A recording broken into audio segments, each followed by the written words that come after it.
En el corazón de Córdoba, donde la innovación se escribe en código y los algoritmos son parte del día a día, late un ecosistema en constante evolución, la economía del conocimiento, empresas emergentes, desarrolladores, científicos de datos y creativos digitales construyen el futuro, pero también enfrentan decisiones cargadas de incertidumbre. ¿Cómo tomar decisiones inteligentes en un entorno cambiante?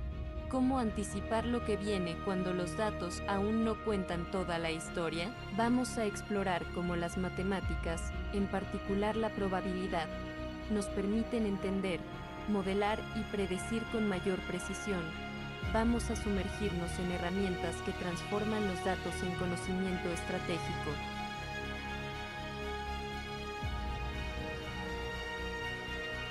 Acompáñanos en este recorrido donde lo incierto se vuelve un poco más claro. Bienvenidos al Probabilidad en la Economía del Conocimiento. Buenas tardes a todos. Bueno, para comenzar nuestra presentación, primero nos vamos a guiar en una pregunta que formulamos con mi equipo, que sería: ¿cuál es la probabilidad de que una empresa exporte, dado que tiene una alta satisfacción por parte de los usuarios? Bueno, para responder a esta incógnita nos vamos a basar en el teorema de Bayes, el cual nos ayudará mucho a comprender mejor la situación en la que nos estamos situando y poder tomar mejores decisiones. Bayes nos va a permitir actualizar nuestra creencia, ya que observamos que antes pensábamos que pocas empresas exportaban, pero ahora tenemos evidencia de que los clientes están muy satisfechos gracias a los datos recolectados. Entonces nos deberíamos preguntar: ¿esa información cambia nuestras expectativas? Sí, podemos tomar mejores decisiones en base a la evidencia real que nos va a ofrecer el teorema de Bayes. Este enfoque no solamente va a mejorar nuestras predicciones y nuestra toma de decisiones, sino que va a permitir al sector en general tomar las mejores decisiones en base a más información y en base a más competencia. Bueno, y ahora mi compañero va a seguir desarrollándoles más acerca de el teorema. Continuando con el teorema de Bayes, para entender cómo funciona cada una de sus partes, vamos a usar un caso real del sector de economía de conocimiento en Córdoba. Una empresa de software que quiere saber qué tan probable es cerrar una venta si una empresa asistió a una demostración del producto. ¿Qué es el teorema de Bayes? El teorema de Bayes es una forma de actualizar nuestra creencia sobre algo, una hipótesis, basándonos en nueva evidencia o información. Se utiliza para responder preguntas como: ¿cuál es la probabilidad de que ocurra A dado que ocurrió B? Siendo esta denominada la probabilidad posteriori, a posteriori. Aplicando esta fórmula al caso mencionado anteriormente, nos daría la probabilidad de que cierre una venta dada la demostración del producto. ¿Cómo sacamos esa probabilidad? Las probabilidades a posteriori se determinan una vez obtenidos los datos empíricos. Nosotros podemos utilizar lo siguiente. En general, solo el 10% de los contactos cierran una venta. El 80% de las empresas que compran asistieron a una demostración previamente. El 25% de todos los contactos asisten a una demostración. Con estos datos obtenemos los siguientes componentes. La probabilidad condicional es aquella que surge luego de considerar datos empíricos, siendo esta la evidencia. La probabilidad de que ocurra B si A es cierta. La probabilidad condicional en nuestro caso sería el 80% de las empresas que compran asistieron a una demostración previamente. Lo que nos deja con las probabilidades siguientes, siendo la marginal y la a priori. Solo el 10% de los contactos comerciales cierran la venta, siendo esta la probabilidad de que ocurra A. Nos daría un resultado de 0.10 para nuestra probabilidad a priori. El 25% de los contactos asisten a una demostración, sería nuestra probabilidad marginal, que nos daría 0.25, siendo esta la probabilidad de que ocurra B. Teniendo la fórmula general del teorema de Bayes, siendo la siguiente, sustituimos los valores conocidos. ¿Qué significa este resultado? Solo el 10% de los contactos se convierten en ventas. Si una empresa asistió a la demostración, la probabilidad de que compre y cierre el contrato aumenta el 32%.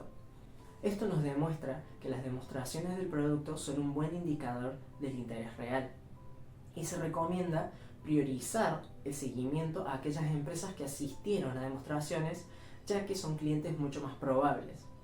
Y así es como, aplicando el teorema de Bayes, podemos tomar decisiones más informadas y estratégicas en el ámbito empresarial. ¿Cuál es el concepto de variable aleatoria y por qué es importante? Bueno, cuando hablamos de un espacio de probabilidad, lo que hacemos es imaginar un conjunto de todos los posibles resultados.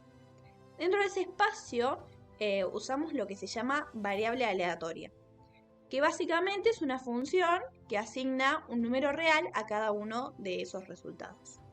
Algunas variables aleatorias son discretas, como cuando contamos cosas, y otras son continuas, como cuando medimos algo en una escala. Por ejemplo, en nuestro estudio definimos una variable aleatoria X que representa el nivel de satisfacción de una empresa elegida al azar. El espacio muestral serían todas las empresas de la base de datos y cada empresa representa un posible resultado. Entonces, la variable aleatoria para la empresa 1 puede valer 28,64, para la empresa 2 71,89 y así sucesivamente con cada empresa. Cada valor nos dice cómo se siente una empresa con respecto a su situación. Este enfoque nos permitió analizar cuantitativamente cómo perciben las empresas del sector su situación actual. Lo interesante es que vimos una gran diversidad en los niveles de satisfacción, lo cual refleja que no todas las empresas están atravesando las mismas experiencias, ni tienen los mismos recursos o contextos. Esa información es valiosa porque nos permite entender qué tipo de empresa está más satisfecha, ya sea por su tamaño, su antigüedad o su relación con el exterior. En nuestro caso particular, vimos que las empresas medianas tienen el nivel de satisfacción promedio más alto, con 64,02. Después vienen las pequeñas con 29,09 y por último las microempresas con 25,30. También notamos que las empresas que exportan tienden a estar más satisfechas con un promedio de 32,81, en comparación con las que no exportan, que tienen un promedio de 27,53. Bueno, esto nos sugiere que tanto el tamaño como la proyección internacional de una empresa están vinculados con su bienestar. Por eso, fomentar el crecimiento y la internacionalización del sector podría ser clave para mejorar esa satisfacción general. Y lo importante es que todo esto fue posible porque modelamos la satisfacción como una variable aleatoria. Eso nos permitió asignar valores numéricos y aplicar herramientas estadísticas como el promedio para entender mejor el comportamiento del sector. ¿Qué han podido concluir calculando la A través del esperanza y análisis con desviación InfoStat sobre la estándar? variable aleatoria discreta cantidad de empleados, observando los resultados obtenidos, se puede ver que las empresas en su mayoría tienen entre 1 y 7 empleados, que son los valores más relevantes de la primera clase, con lo que si se elige una empresa al azar, es probable que efectivamente no tenga más de 7 empleados. Si esta elección al azar se realiza muchas veces, en promedio habrá entre 3 y 4 empleados en una empresa. Y cuando no resulte ser así, en promedio la diferencia será por casi 38 empleados. Todo esto indica que hay un margen amplio de cantidad de empleados que se pueden encontrar en estas empresas, pero la tendencia es entre 1 y 7. Lo cual no es casualidad considerando que la gran mayoría de estas empresas no llegan a ser medianas. Esto significa que los sectores económicos abordados por las mismas son más convenientes para inversiones de capital moderado y con objetivos de largo plazo, y también son útiles para diversificar riesgos de inversión.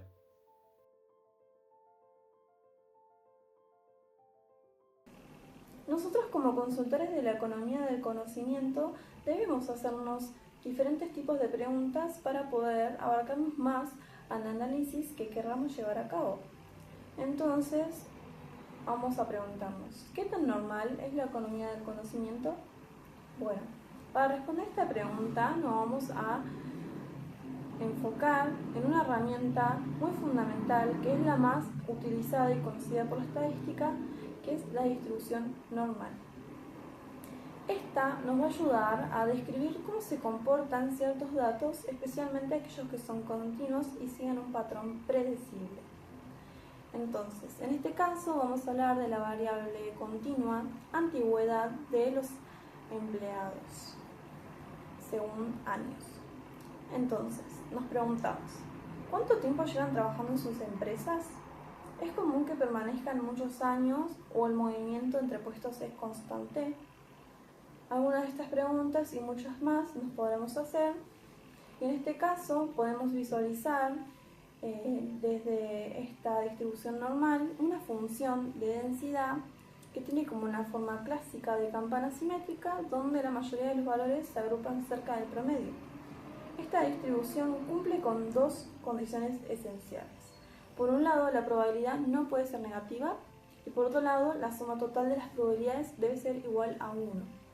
Esto quiere decir que representa el 100% de los casos posibles.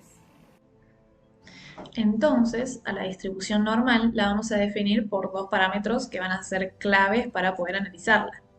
Por un lado vamos a tener la esperanza o la media, o el promedio, que también lo podemos conocer así, y por otro lado la varianza, que esta va a medir la dispersión de los datos alrededor de esa misma esperanza o media. Muchas veces estos datos se necesitan estandarizar para poder facilitar su análisis. Dentro del contexto de la economía del conocimiento en Córdoba, muchas variables como la antigüedad, los salarios, los gastos o la inversión en tecnología pueden ajustarse a una distribución normal. En este caso nos vamos a enfocar en la variable antigüedad de los empleados. Esta variable nos da una idea del grado de estabilidad o de satisfacción que hay dentro de las empresas. Por su naturaleza la medimos de forma continua y con una muestra suficientemente grande. Entonces va a tender a comportarse de manera normal. Los datos analizados nos muestran que la antigüedad promedio es de 10 años, lo que indica que en general las empresas están a medio camino entre lo nuevo y lo consolidado. Además, observamos una desviación estándar de 6 años, lo cual es relativamente alto en comparación con la media. Esto sugiere que hay una gran dispersión. Mientras algunos empleados llevan poco tiempo, otros tienen trayectorias mucho más extensas dentro del sector. En resumen, la antigüedad de este sector es muy variada, pero con una clara tendencia a la permanencia. Para tener un análisis más completo, vamos a continuar con nuestra variable continua de antigüedad de años de los empleados. En este caso vamos a evaluar la antigüedad de 17 años. Encontramos que aproximadamente el 88,47% de estos empleados ha trabajado menos que este tiempo en su empresa y que solo un 11,53% supera esta cantidad de años. Este dato refleja una realidad. ¿Por qué? Porque muchos empleados priorizan la flexibilidad, la innovación y el dinamismo por encima de una estabilidad prolongada. Hoy se valora más el crecimiento constante, el cambio de proyectos, de entornos y de compañías. Además, este resultado tiene sentido si consideramos que se trata de un sector relativamente reciente como lo es la tecnología. En este ámbito, muchas empresas están formadas por personas jóvenes. Entonces, son pocos los que se especializan en un solo rubro y deciden permanecer durante largos periodos. Ahí sí suelen ser personas mayores que ya tienen como una estabilidad y deciden permanecer. Entonces, la antigüedad es baja no solo por la elección individual, sino también por la corta edad de las organizaciones dentro del ecosistema productivo. En contraposición con el caso anterior, es interesante preguntarnos cuál es la probabilidad de que un empleado permanezca más o menos de 5 años en una empresa de este sector. Al calcularlo, obtenemos que la probabilidad de que un empleado permanezca más de 5 años en una empresa es de aproximadamente 80,9%. Por el contrario, la probabilidad de que permanezca menos de 5 años es cercana al 19,1%. También es interesante recalcar que la probabilidad de que un empleado permanezca exactamente 5 años es técnicamente improbable, es 0, porque en variables continuas la probabilidad puntual es de 0. Estos resultados sugieren que una gran mayoría de los trabajadores presenta una alta permanencia en sus puestos. Esto puede interpretarse como una señal buena, favorable, ya que nos presenta estabilidad laboral, buenas condiciones de empleo y posiblemente una alta retención de talento. También puede estar relacionado con la naturaleza propia del sector, que demanda posibles perfiles técnicos y especializados, lo cual tiende a fomentar estas relaciones laborales mucho más duraderas, ¿no? En resumen, los datos nos muestran, como dije anteriormente, un aspecto relativamente favorable para la permanencia de los empleados dentro del sector economía del conocimiento en Córdoba. Un aspecto que fortalece tanto a las empresas como a quienes buscan desarrollarse profesionalmente en esta industria. También me parece interesante recalcar que otra herramienta que utilizamos es el programa InfoStat, donde hemos trabajado a lo largo de todo nuestro análisis para exponer gráficos que hemos visualizado, cálculos y tablas. Dicho todo esto, muchas gracias, espero que haya quedado claro el tema y adiós.